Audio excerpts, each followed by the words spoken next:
whatever you want to do to get us into this. Okay, first we'll give you the background and then we'll slate. Thank you.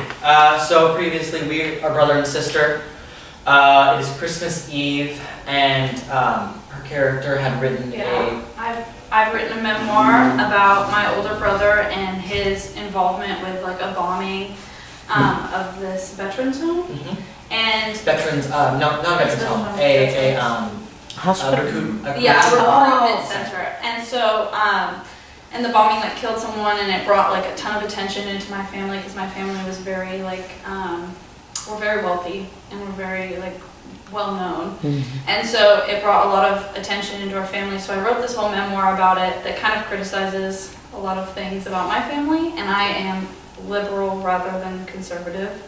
And so we already butt heads a little bit, but I want their approval on this before I release it. Are you a brother and sister, you said? Brother and sister, Yeah. yes. Who's the older? Me. Okay, thank you. Ready? Righty. Hi, my name is Seth Weaver Hi, I'm Morgan Lawrence, and this is a scene from Other Desert Cities. by John Robin Bates.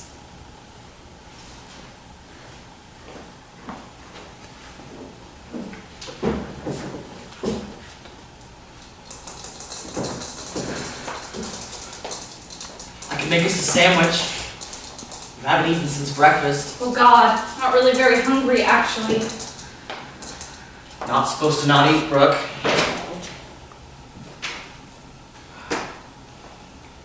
I was looking forward to all that strange food at the country club.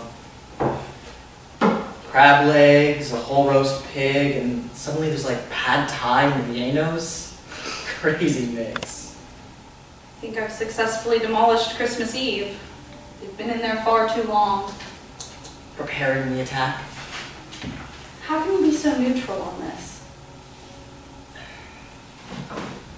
Who said I was neutral? I just said I'm still absorbing it all. So you support me? I didn't say that, did I?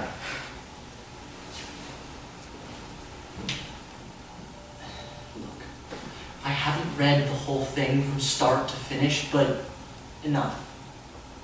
You probably have the right to publish anything you like, pretty much about anyone, whether it's decent or cool or not, and they have the right to push back, whether that's decent or cool or not. You're like Mom. It's like you learn chess in a room and are playing against yourself and everyone else is only a pawn. What do you want me to say? Oh boy, sis, sure. Art comes before life. No, that's the worst kind of oversimplification. But you sort of think it does. And so, you have to accept the consequences of art over life, which, in this case, is likely to be losing the trust of people you love. For the sake of these opinions, these bewildering portraits of people who seem totally unrecognizable to me. Well, maybe your powers of observation... Let me finish, since you want to know. Opinions. You turn Henry into a saint of the 70s, all patchouli and innocent questioning and reacting to the stultifying oppressiveness of these waspified GOP zombies in the other room. It seems to me that maybe he was just really, really sick and fucked up and needed a lot of help.